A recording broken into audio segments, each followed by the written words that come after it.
मुख्यमंत्री डॉक्टर मोहन यादव ने कांग्रेस नेता दिग्विजय सिंह पर निशाना साधा। सीएम ने कहा कि दिग्विजय सिंह तो रण छोड़कर ही भाग गए। वे अब राजगढ़ पहुंचे हैं, जहां अकेले चुनाव लड़ने में भी डर रहे हैं। 4 और लोगों को चुनाव लड़ाने की बात कर रहे हैं। उन्होंने आरोप लगाया कि दिग्विजय सिंह ने प्रदेश का बंटाधार किया। सीएम ने कहा कि कांग्रेस के नेता मैदान छोड़कर भाग रहे हैं। भगवान श्री राम का उपहास करने पर कांग्रेस की ये दुर्दशा हुई है। यहाँ के दिग्विजय कांग्रेस वाले तो मैदान छोड़ के पहले ही भाग गए भोपाल से। उनको लगा कि अब हम यहाँ जीत नहीं सकते और जीतने के लिए राजगढ़ में भी ढूंढ रहे हैं। तो क्या मैं अकेला नहीं लड़ूंगा, 400 और लड़ाओ, उसमें से कभी झील जाल में जीत जाऊं तो एक क्या बोलते हैं उसको, ऐसे एक दाव लगाओ ना, जिस दाव में 100% जीतने की गारंटी तो नहीं, लेकिन कभी कभी हारने से बचने की आंख में धूल झोंक करके रास्ता निकलता है। उनके बीमारू राज्य से दिग्विजय सिंह जी के सिर पे तो वो इतना बड़ा कलंक है कि एक अच्छे खासे राज्य की सड़क, बिजली, पानी सबका अगर नुकसान या सत्यानाश करने का श्रेय किसी के नाम पे है, इसलिए उनके लिए एक शब्द चलता था बंटाधार, और बंटाधार के माध्यम से आज एक अच्छे राज्य के रूप में स्थापित किया। दिग्विजय अभियान में यहाँ के दिग्विजय कांग्रेस वाले तो मैदान छोड़ के पहले ही भाग गए भोपाल से। उनको लगा कि अब हम यहाँ जीत नहीं सकते। रायसेन में कांग्रेस प्रत्याशी प्रताप भानु शर्मा का नामांकन दाखिल कराने के लिए प्रदेश अध्यक्ष जीतू पटवारी पहुंचे। उनके साथ विवेक तनखा, अरुण यादव, लोकसभा प्रभारी राजकुमार पटेल भी मौजूद रहे। यशवंत गार्डन में कार्यकर्ताओं को संबोधित करने के बाद वो प्रताप भानु शर्मा का नामांकन दाखिल करेंगे। कार्यक्रम में आपके कार्यकर्ता भी मौजूद रहे।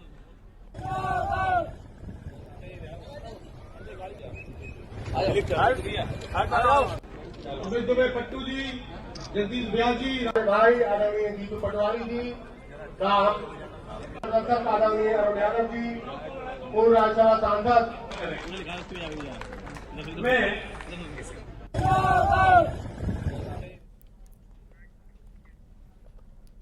ग्वालियर में कांग्रेस नेता की पुलिस के साथ नोकझोंक हो गई और युवक कांग्रेस के प्रदेश अध्यक्ष मितेंद्र दर्शन सिंह की पुलिस से नोकझोंक हुई। बता दें, गाड़ियों के काफिले के साथ ही भोपाल जा रहे थे मितेंद्र दर्शन। आचार संहिता का हवाला देकर पुलिस ने काफिला रोका। पुलिस ने कहा कि आचार संहिता में बगैर इजाजत इतनी गाड़ियां नहीं ली जा सकते। मितेंद्र और पुलिस अफसरों के बीच हॉट टॉक हो गई। हिदायत देने के बाद मितेंद्र को भोपाल के लिए रवाना होने दिया गया।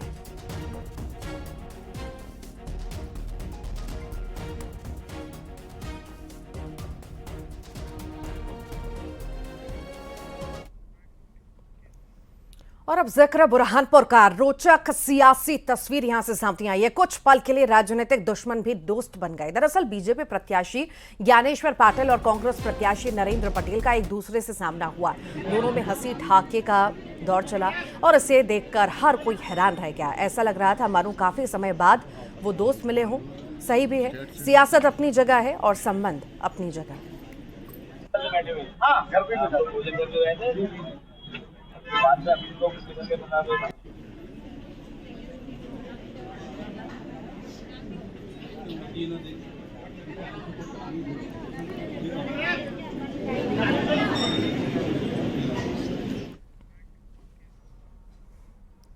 छिंदवाड़ा मध्य प्रदेश की सबसे हॉट सीटों में से एक है। ये कमलनाथ का भेद्य किला माना जाता है। इस बार बीजेपी इस किले को ढहाने के लिए पूरा जोर लगा रही है। आरोप प्रत्यारोप का दौर भी चल रहा है। अब मंत्री कैलाश विजयवर्गीय ने आरोप लगाया कि छिंदवाड़ा में नकुलनाथ पैसे देकर लोकतंत्र को खरीदने की कोशिश कर रहे हैं।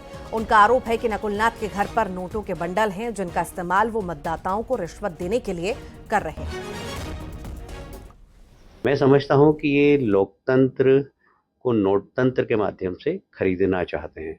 नकुलनाथ जी बिल्कुल घबरा गए हैं। भारतीय जनता पार्टी की आंधी चल रही है, मोदी जी की आंधी चल रही है और मुझे लगता है कि उनको हार बहुत साफ दिखाई दे रही है। इसीलिए उन्होंने अब नोटतंत्र का सहारा ले लिया। कहीं बर्तन बांट रहे हैं, कहीं शराब बांट रहे हैं। अभी मुझे अहीर समाज के लोग आकर मुझसे मिले, कहा कि हमको बुलाया था और कहा कि 15 लाख रुपए का आपका मंगल भवन बना देंगे। इस प्रकार लोकतंत्र को नोटतंत्र के माध्यम से खरीदने की नकुलनाथ कोशिश कर रहे हैं। हम चुनाव आयोग से मांग करेंगे कि उनके जहां पर वो ठहरे हुए उस घर की जांच करना चाहिए। मुझे जानकारी प्राप्त हुई कि बोरों में नोट भरे हुए हैं, लोगों को बुला बुला के वो नोट बांट रहे हैं। वहाँ उनके यहाँ छापा मारना चाहिए। हमारे पास 8-10 और लोगों के नाम आए। हम कल चुनाव आयोग से हमारा प्रतिनिधित्व मिलेगा और इस प्रकार चुनाव में जिस प्रकार अर्थतंत्र का उपयोग कर रही है कांग्रेस और नकुल नाथ जी, हम चुनाव आयोग से मांग करेंगे कि छिंदवाड़ा पूरी लोकसभा को संवेदनशील घोषित करें और इनके वाहन जितने भी हैं उनकी रोज जांच करें।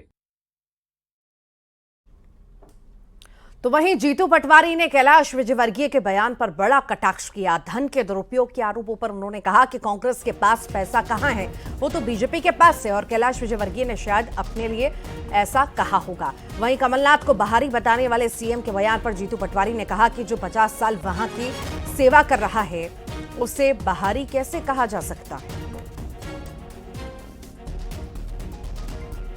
नोट कांग्रेस के पास है कहाँ, तो बीजेपी के पास है और उन्होंने शायद अपने लिए कहा होगा। ये बीजेपी का जो जन के साथ धन का जो सदुपयोग दुरुपयोग है ये सर्वविदित है।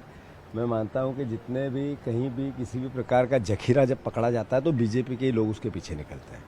बीजेपी के पास जो काला धन है जो अलग अलग बॉन्ड के योजना के अंतर्गत लिया वो 1 नंबर में दिखता है, उससे 100 गुना ज़्यादा ब्लैक का पैसा है। और कैलाश विजयवर्गीय जी मध्य प्रदेश की जनता और देश की मीडिया इसको अच्छे से जानती भी है। छिंदवाड़ा में शराब और पैसे पकड़े जाने पर भी सीएम ने कांग्रेस पर निशाना साधा। सीएम डॉक्टर मोहन यादव ने कहा कि कांग्रेस पार्टी डरी हुई है, इसीलिए इस तरह के काम कर रही है। उन्होंने आरोप लगाया कि कांग्रेस लोगों को डराने धमकाने का काम कर रही है, कार्रवाई के बाद बचने के बहाने ढूंढ रही है, लेकिन जनता सब जानती है। सीएम ने दावा किया कि पीएम नरेंद्र मोदी तीसरी बार सरकार बनाएंगे। नोट पकड़ाए हैं, जिस ढंग से डरा रहा है, धमका रहे हैं और डर के मारे खुद भी 400 उम्मीदवार की बात कर रहे हैं, तो इसका मतलब है कि आप केवल बहाना बना करके हार से बचने का रास्ता ढूंढ रहे हो। लेकिन जनता माफ नहीं करेगी। इस बार निश्चित रूप से यशस्वी प्रधानमंत्री माननीय नरेंद्र मोदी जी तीसरी बार सरकार बना रहे हैं और हमारे सामने दिखाई दे रहे हैं। चुनाव के बीच कांग्रेस को झटके पर झटके लग रहे हैं। भोपाल में बीजेपी मुख्यालय में कई कांग्रेस नेता बीजेपी में शामिल हो गए। सुर्खी से पूर्व विधायक पारुल साहू बीजेपी में शामिल हुई। जिला पंचायत उपाध्यक्ष अमित सक्सेना ने भी बीजेपी की सदस्यता ली है। इनके अलावा कांग्रेस के प्रदेश महामंत्री शेर सिंह यादव और पूर्व प्रशासनिक अधिकारी प्रतिभा राजपूत ने भी बीजेपी की सदस्यता ग्रहण की। इनके साथ ही सैकड़ों कार्यकर्ता भी बीजेपी में शामिल हुए। सीएम यादव, पूर्व सीएम शिवराज सिंह चौहान और ज्वाइनिंग अभियान के संयोजक नरोत्तम मिश्रा ने इन्हें बीजेपी की सदस्यता दिलवाई। इस मौके पर सीएम यादव ने कमलनाथ और नकुलनाथ पर निशाना साधा। सीएम ने कहा कि कमलनाथ ने छिंदवाड़ा अपने परिवार के अलावा किसी को आगे बढ़ने नहीं दिया, लेकिन इस बार यहां बीजेपी शानदार जीत हासिल करेगी।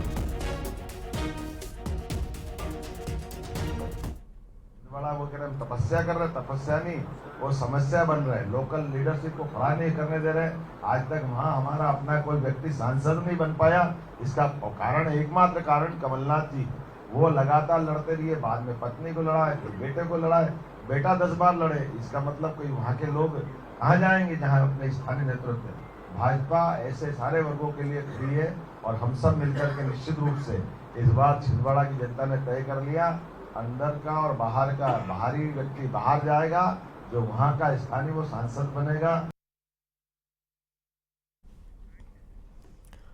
और आज सुर्खी विधानसभा से कांग्रेस के पूर्व विधायक ने बीजेपी का दामन थाम ही लिया। इस दौरान उन्होंने कहा कि उनके मन में अब राम बसे हैं और जो पार्टी राम के लिए काम कर रही है वो उनके साथ है। इतना ही नहीं, उनका यह भी मानना है कि अब विचार कांग्रेस से मैच नहीं खा रहे। पूर्व विधायक पारुल साहू का हृदय परिवर्तन हुआ है, कांग्रेस छोड़ बीजेपी में शामिल हो गई हैं। उन्होंने कहा कि मेरे दिल में राम बसे हैं, मेरी विचारधारा कांग्रेस से नहीं कर पा रही थी मैच, इसीलिए मैंने पार्टी बदल दी।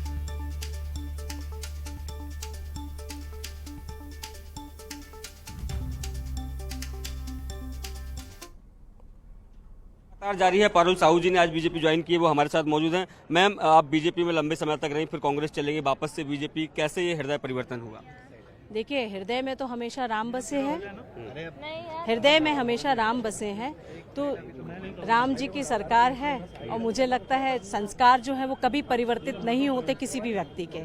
तो कहीं ना कहीं जाने के बाद मुझे लगा कि मेरे संस्कार जो है वो वहाँ पे आइडियोलॉजी से मैच नहीं कर पा रहे हैं, तो मैं अपने परिवार में वापस आई। लेकिन कांग्रेस लगातार ये आरोप लगाती है, जो लोग नेता भी छोड़कर जा रहे हैं, वो लोग दबाव की राजनीति बीजेपी कर रही है। क्या लगता है कि आपके ऊपर भी कोई दबाव था?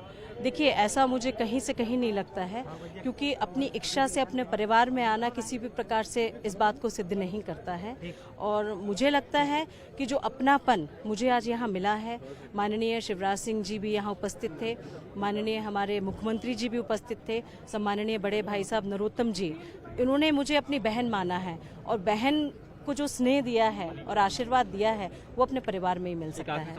अब बीजेपी में अपनी भूमिका कैसे देख पा रही है? जो पार्टी तय करेगी, क्योंकि भारतीय जनता पार्टी के संस्कार ऐसे ही हैं कि जो हम सब कार्यकर्ता के तरह काम करते हैं, और जो भूमिका तय करती है वो पार्टी करती है। बहुत बहुत धन्यवाद। देखिए, पाटिल साहू जी, जिनका साफ तौर पर ये कहना है कि हृदय में तो हमेशा राम थे, और जो कांग्रेस की आइडियोलॉजी है उससे उनकी मैच नहीं खा रही, तो यही कारण है कि एक बार फिर उन्होंने बीजेपी में वापसी की है। कैमरामैन दीपक कुमार के साथ सैलन सिंह, न्यूज़ 18 भोपाल।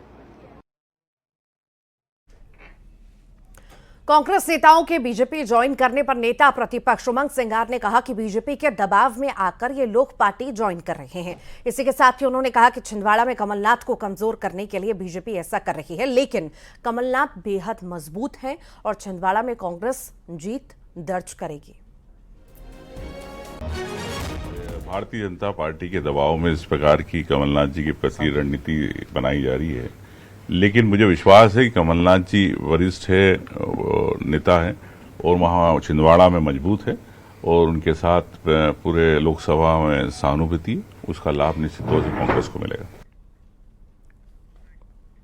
रायपुर में केंद्रीय मंत्री रामदास अठावले ने कहा कि मोदी को मारने वाला खुद मर जाएगा। कांग्रेस प्रत्याशी कवासी लखमा के बयान पर पलटवार करने के साथ ही उन्होंने आगे कहा कि छत्तीसगढ़ की जनता ने कांग्रेस को जड़ से उखाड़ फेंका है और राहुल गांधी को लोकसभा चुनाव का माहौल नहीं मालूम है। इसी के साथ ही उन्होंने कहा कि जो अपना हिसाब किताब ठीक नहीं रखेगा उसके यहाँ ईडी जाएगी, जांच करेगी।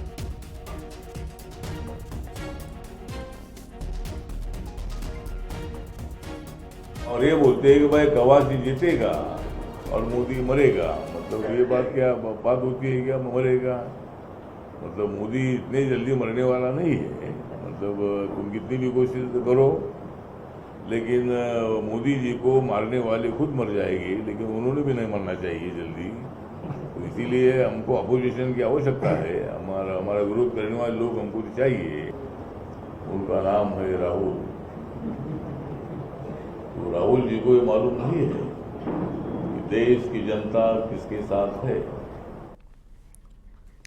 और कांग्रेस में फिर से लेटर बम फूटा है। कांग्रेस नेता ने राष्ट्रीय अध्यक्ष खड़गे को पत्र लिखा, भूपेश बघेल, विकास उपाध्याय पर गंभीर आरोप लगाए। दूसरे नेताओं को प्रताड़ित करने का आरोप उनके द्वारा लगाया गया। सत्ता में रहते हुए प्रताड़ित किया, जेल भिजवाया। राकेश सिंह बैस ने लिखा मल्लिकार्जुन खड़गे को पत्र, बता दें भूपेश बघेल, विकास उपाध्याय पर कार्रवाई की मांग उनके द्वारा की गई है। राष्ट्रीय मजदूर कांग्रेस के प्रदेश अध्यक्ष हैं राकेश सिंह, और कई सारे गंभीर आरोप इनके द्वारा लगाए गए हैं।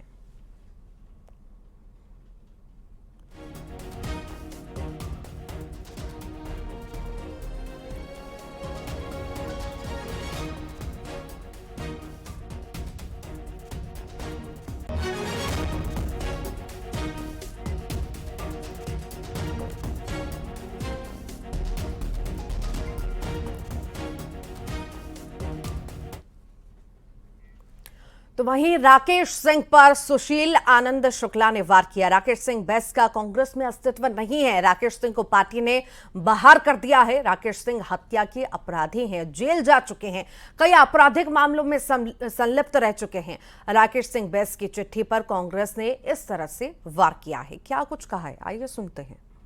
लोग तो भारतीय जनता पार्टी के इशारे पे कांग्रेस को डैमेज कर, जिस व्यक्ति ने लिखा है उसका कोई अस्तित्व नहीं है। कांग्रेस पार्टी ने उसको पहले ही बाहर निकाल चुका है और विभिन्न प्रकार के आपराधिक गतिविधियों में शामिल रहे, हत्या की गतिविधियों में शामिल रहे। तो ऐसे व्यक्ति की बात का क्या वजूद? इन लोग तो भारतीय जनता पार्टी के इशारे पे कांग्रेस को डैमेज करते हैं। हर चुनाव में, लोकल चुनाव होगा तो निर्दलीय खड़े होकर कांग्रेस को डैमेज करने का काम किया। पार्टी ने उनको पहले ही बाहर निकाल दिया है।